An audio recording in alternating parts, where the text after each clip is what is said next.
Le kaki, qui recueille tous les composants bénéfiques du sol dans lequel il se trouve, procure des avantages incroyables à notre corps et guérit de nombreux problèmes physiologiques lorsqu'il est consommé pendant la journée au lieu de produits contenant du sucre raffiné. Quels sont les avantages de la consommation de kaki? Quand et combien faut-il consommer? Examinons ensemble. Vous pouvez vous abonner gratuitement à notre chaîne avant de passer aux avantages. Nous sommes ici avec une nouvelle vidéo informative chaque jour. Quels sont les avantages d'une consommation régulière de kaki? Le kaki contient une quantité importante de fibres alimentaires. Des fibres de qualité soutiennent le mouvement péristaltique intestinal et les activités digestives. La substance pectine sous sa peau agit comme un probiotique et nourrit les bactéries bénéfiques dans les intestins. De plus, la quercétine présente dans l'écorce du kaki renforce le cœur en réduisant l'inflammation des vaisseaux sanguins. Grâce aux minéraux tels que le fer,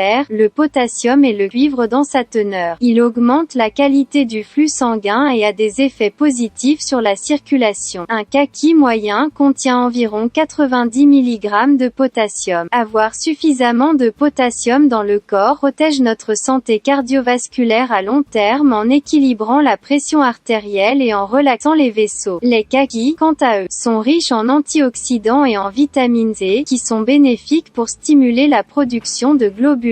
Une poire moyenne peut répondre à 15% de nos besoins quotidiens en vitamine C. Kaki pour une structure cérébrale plus saine. Les vitamines B2, B3 et B6 du kaki protègent le système nerveux et aident à augmenter la sérotonine. Les dérivés de plantes dans son contenu aident à réduire le niveau de stress en augmentant le flux sanguin vers le cerveau. Il assume des responsabilités très importantes dans la formation de la myéline, ce qui augmente l'efficacité des signaux électriques dans le système nerveux. Dans le même temps, des minéraux très importants tels que le potassium et le magnésium aident le calcium à être absorbé plus facilement par l'organisme. D'autre part, la teneur en phosphore contrôle les contractions musculaires et permet aux muscles de se reposer. Kaki est également bénéfique pour notre santé rénale. Les composés qu'il contient sont efficaces pour protéger la santé rénale. Ce fruit, source de potassium, réduit considérablement le risque de formation de calculs rénaux grâce à ses effets diurétiques. Alors, y a-t-il un mal à consommer du kaki? Tout d'abord, le kaki est essentiellement un fruit et a une certaine teneur en sucre. Pour cette raison, les diabétiques doivent ajuster correctement la quantité lorsqu'ils mangent du kaki. De plus, bien que le taux de calories soit inférieur à celui des autres fruits, il a un certain taux de calories comme dans tous les aliments et si la quantité n'est pas ajustée correctement, cela peut entraîner une prise de poids. De plus, lorsque le coin, qui facilite le passage vasculaire dans le système digestif, est consommé de manière excessive et incontrôlée, il peut rester dans les intestins et provoquer certains troubles digestifs. Alors, combien et quand le kaki doit-il être consommé? Les experts recommandent de consommer un morceau par jour 2 à 3 jours par semaine. À la lumière de ces informations, vous pouvez ajouter le kaki à votre alimentation et bénéficier de ses bienfaits à long terme. Si vous aimez notre vidéo, n'oubliez pas de liker et de vous abonner à notre chaîne si vous n'êtes pas encore abonné. Restez en sécurité, restez informés.